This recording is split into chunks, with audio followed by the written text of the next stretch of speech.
ونصلي على رسوله الكريم۔ جناب اسپیکر، چند روز قبل اس پارلیمنٹ میں، پارلیمنٹ بلڈنگ کے اندر، اس کے حدود میں جو معزز اراکین ایوان کے ساتھ ناخوشگوار واقعہ پیش آیا تھا، میں شدید الفاظ میں اس کی مذمت کرتا ہوں۔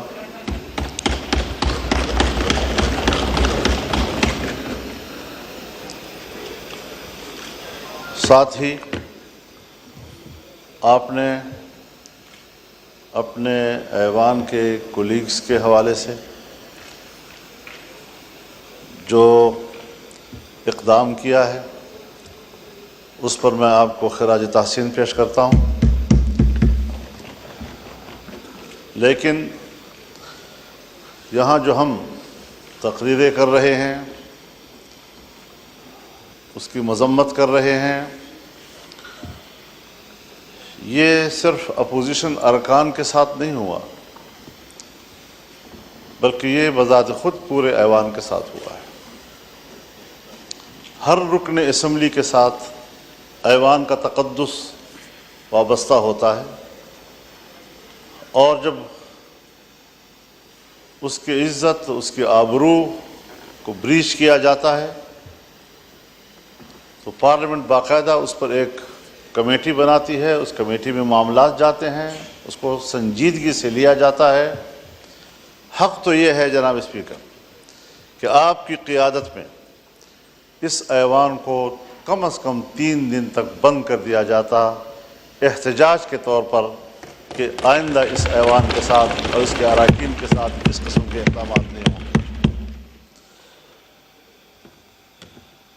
جناب والا،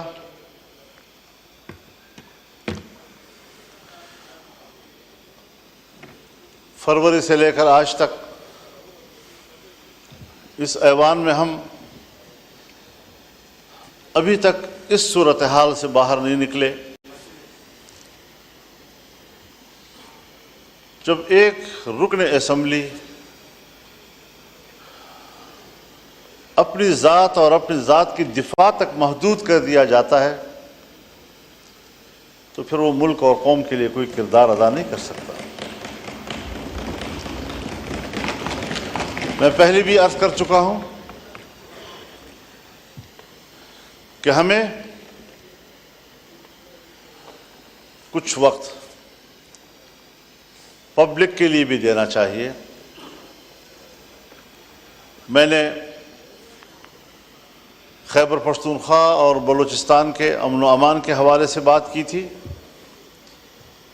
شاید جناب اسپیکر آپ کے علاقوں میں اس کی حساسیت کا ادراک نہیں ہو پا رہا ابھی تک۔ جن علاقوں میں ذرا امن ہے، کچھ سکون ہے، وہ اس کا ادراک نہیں کر پا رہے کہ جو صورتحال آج خیبر پختونخوا میں ہے یا بلوچستان میں ہے۔ اللہ تعالیٰ اس ملک کو سلامت رکھے، ہمیں اس وطن کی سلامتی، اس کی وحدت اور اس کی یکجہتی عزیز ہے۔ یہ ہمارا گھر ہے، اور اگر کوئی ہمارے گھر کو اجاڑتا ہے تو ضرور ہم نے اپنے گھر کی حفاظت کے لیے کردار ادا کرنا ہے۔ جس وقت میں اس سے قبل یہاں گفتگو کر رہا تھا، 1 ہفتہ پہلے، آج وہاں کی صورتحال مختلف ہو گئی ہے۔ پہلے تو یہ مسئلہ تھا کہ پولیس کے بارے میں نے کہا کہ سورج غروب ہونے سے پہلے وہ تھانوں میں محدود ہو جاتے ہیں، انہیں باہر نکلنے سے منع کر دیا گیا ہے، ساری رات صبح تک مسلح گروہوں کے قبضے میں ہوتی ہے، سڑکیں ان کے قبضے میں ہیں، دیہاتیں ان کے قبضے میں ہیں، دیہاتوں کی مسجدیں ان کے قبضے میں ہیں، لوگوں کے بیٹھکیں ان کے قبضے میں ہیں، اور اس صورتحال میں آپ مجھے بتائیں کہ پھر ریاست کی رٹ کہاں ہے، فوج کہاں ہے، ریاست کی دفاع کی قوت کدھر ہے؟ کیا اس کا فرض صرف اس اسلام آباد تک محدود ہے کہ وہ اپنے مخالفین پر دعویٰ بول دیں اور کہیں کہ ہم ریاست کا تحفظ کر رہے ہیں؟ کیا عوام کی کوئی حقوق نہیں ہے؟ آج وہاں پر پولیس نے دھرنے دیے ہوئے ہیں، لکی مروت سے یہ دھرنا شروع ہوا ہے اور اب یہ ڈیرہ اسماعیل خان میں بھی بڑھ رہا ہے، صورتحال وہاں بھی پھیل رہی ہے، باجوڑ میں بھی چلا گیا ہے، بنو میں بھی چلا گیا ہے، اور مختلف اضلاع میں اگر پولیس نے دھرنا دے دیا، بائیکاٹ کر دیا، اپنے فرض کے انجام دہی سے پیچھے ہٹ گئے، آپ مجھے بتائیں کہ کیا صورتحال ہوگی؟ ہماری نہ سنی جائے، کم از کم اپنے ریاستی ادارے پولیس کی تو سنی جائے۔ کہاں ہم کھڑے ہیں؟ کیوں اس چیز کا احساس نہیں ہو رہا ہمارے لیے؟ ہم لگے ہوئے ہیں کہ صاحب ہمارے ہاں آئینی ترامیم کی جائیں، ہمارے ہاں ادارے اور اداروں کے بڑے وہ اپنے ایکسٹینشن کے لیے فکر مند ہیں، اپنے اداروں کی اصلاح اور تقویت کے لیے فکر مند نہیں ہیں۔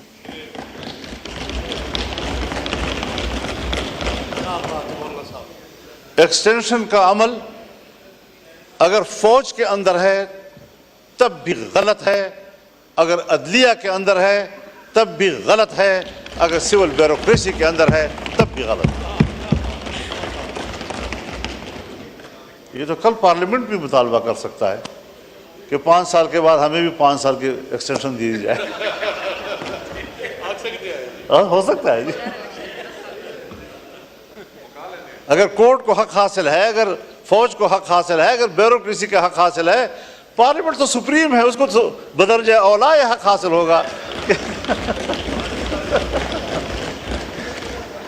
یہ روایتیں حضرت کوئی اچھی روایات نہیں ہیں، اور میں برملا اس بات کا اظہار کرنا چاہتا ہوں کہ اس حوالے سے ہماری پوزیشن بالکل واضح ہے، ہم اپوزیشن ہیں، اس پر اپوزیشن کا کردار ادا کریں گے، اور کبھی ہم اس ملک کے اندر ایک غلط روایت کی بنیاد نہیں ڈالنے دیں گے۔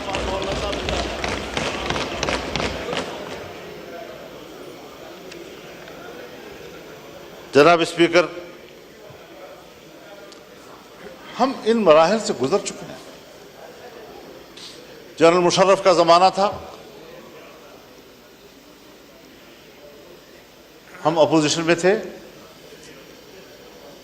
ایل ایف او کے ذریعے انہوں نے سپریم کورٹ کے چیف کے جج کی عمر 68 سال کر دی تھی،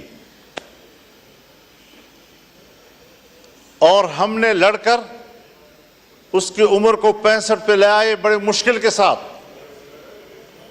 ایک فوجی حکومت میں فوج کے فیصلے کو ریڈیوس کیا جہاں تک ہم سے ہو سکتا تھا۔ میری اپنی ذاتی رائے یہی تھی کہ ان کو 62 سال تک رکھا جائے، لیکن بہرحال دوستوں کی اجتماعی رائے میں 65 سال ہوئی۔ اس 65 سال کے فیصلے پر ہمارے بھائی ہیں، ہمارے محترم ہیں، پاکستان پیپلز پارٹی اس وقت یہاں ہمارے ساتھ اپوزیشن میں بیٹھی تھی، اپوزیشن میں بیٹھ کر انہوں نے میرے اوپر تنقید کی تھی، ایم ایم اے اوپر تنقید کی تھی کہ آپ نے 65 سال کیوں دیے ہیں ان کو۔ آج آپ ان کی عمر کے اضافے میں وہاں اس بیچوں میں بیٹھ کر اس کی تائید کریں گے؟ کیسے کریں گے؟ کیوں کریں گے میرے بھائی؟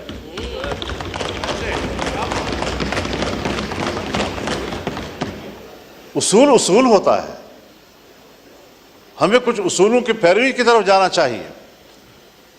جناب اسپیکر، ہمیں تسلیم کر لینا چاہیے کہ ہمارا جو عدالتی نظام ہے وہ فرسودہ ہو چکا ہے۔ ہمارے عدالتوں کے سامنے جتھے بیٹھے ہوتے ہیں، اور وہ فریقین کو اطمینان دلاتے ہیں کہ آپ کا فیصلہ یوں ہوگا اور آپ کا فیصلہ یوں ہوگا، ان جتھوں کو ختم کریں اور عدالت کو طاقتور بنائیں تاکہ اس پر اعتماد ہو۔ آپ بھی واقف ہیں اس سے اور میں بھی اس سے واقف ہوں۔ باتیں سچ ہوتی ہیں، کوئی کہتا نہیں ہے، اور اگر کہنی پڑ جاتی ہے تو ہمارے متھے لگ جاتی ہے۔ آج بھی حضرت جناب اسپیکر، ہماری عدالتیں لابیوں میں تقسیم ہو چکی ہیں۔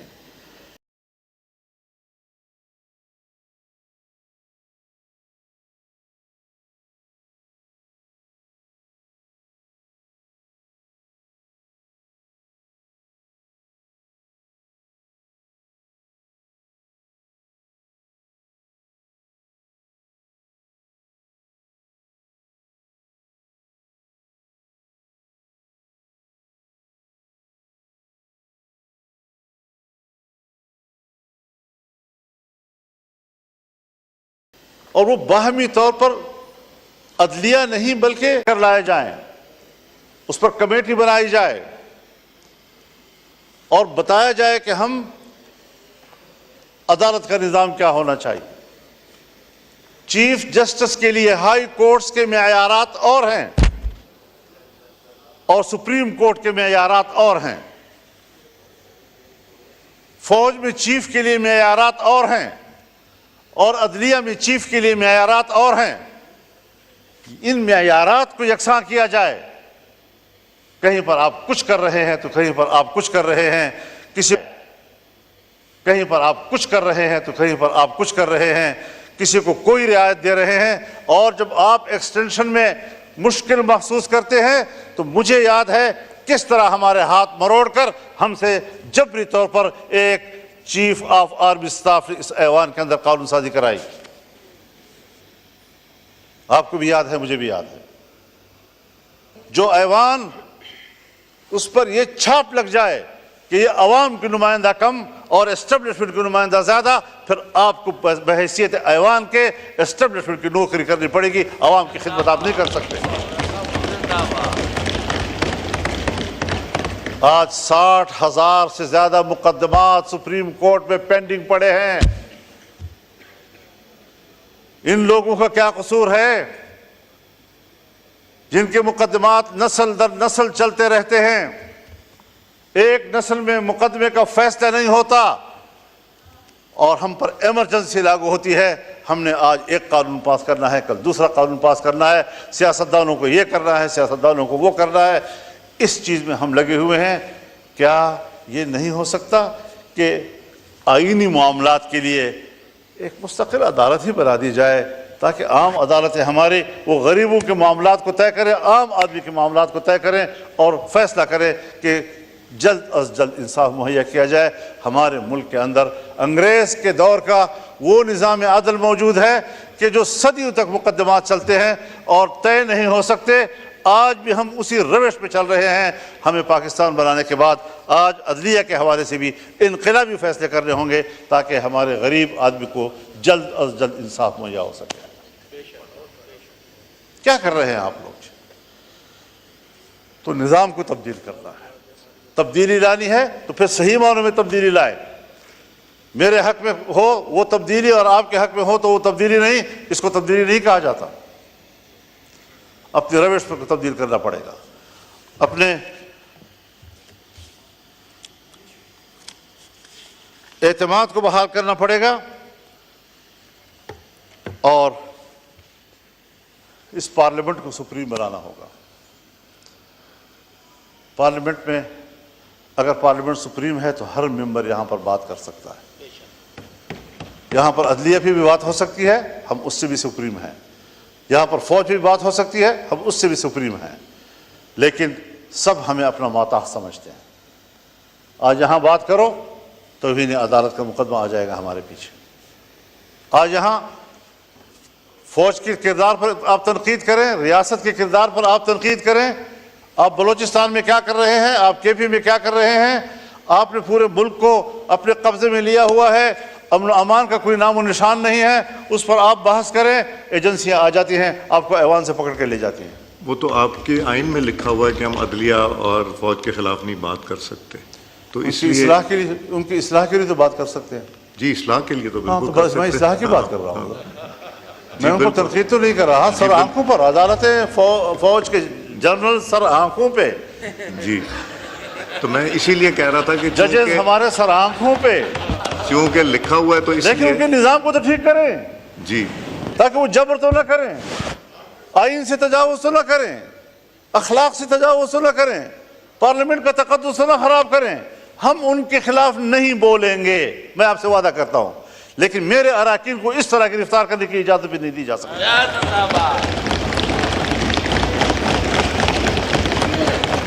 آپ کسٹوڈین ہیں، آپ نے صحیح کردار ادا کیا ہے، اور صرف ایوان کی بلڈنگ نہیں، لاجز بھی آپ کے انڈر ہیں، وہاں پر بھی پولیس کو جانے کی اجازت نہیں ہونی چاہیے آپ کی اجازت کے بغیر۔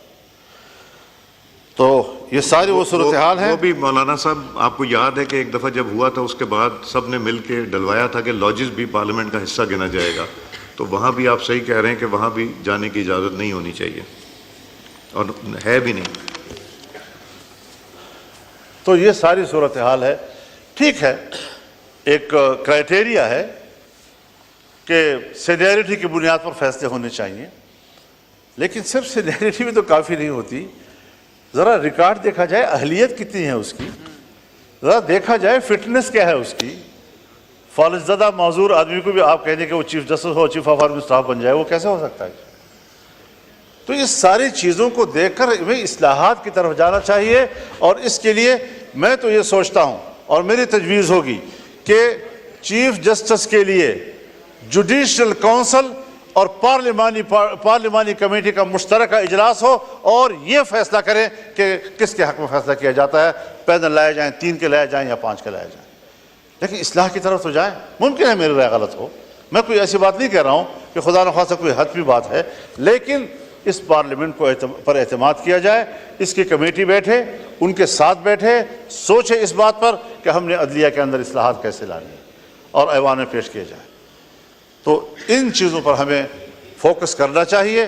میری جماعت اس کے لیے سنجیدہ ہے، اور شاید ہم اپنے وکلاء کے مشورے کے ساتھ اس حوالے سے کچھ تجاویز ایوان میں لائیں گے بھی، اور کوشش کریں گے کہ ہم اس ملک کے اداروں کی اصلاحات کی طرف جائیں، اور اداروں کو اپنے حدود سے تجاوز کرنے کے راستے ہم بند کر دیں، چاہے وہ فوج کا ادارہ ہو، چاہے وہ عدلیہ ہو، چاہے وہ بیوروکریسی ہو۔ اگر پارلیمنٹ، آپ بھی ابھی مجھے کہہ رہے ہیں کہ ہم نے طے کیا ہے کہ ہم نے یہ تنقید نہیں کرنی، اگر میں پارلیمنٹ ہوتے ہوئے اپنے حدود کا احترام کرتا ہوں تو فوج کو بھی اپنے حدود کا احترام کرنا ہوگا، اور ججز کو بھی اپنے حدود کا احترام کرنا ہوگا۔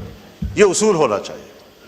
تو ان کی تقرری کے لیے بھی ایک میکینزم ہونا چاہیے، عدالتی اصلاحات ہونے چاہیے، آئینی امور پر کون غور کرے گا، عام آدمی کے مقدمات پر کون غور کرے گا، 60,000 پینڈنگ کیسز جو ہے وہ کس طرح طے ہوں گے، یہ ساری چیزیں وہ ہیں کہ ہمیں ان کی اصلاحات کی طرف بڑھنا ہوگا۔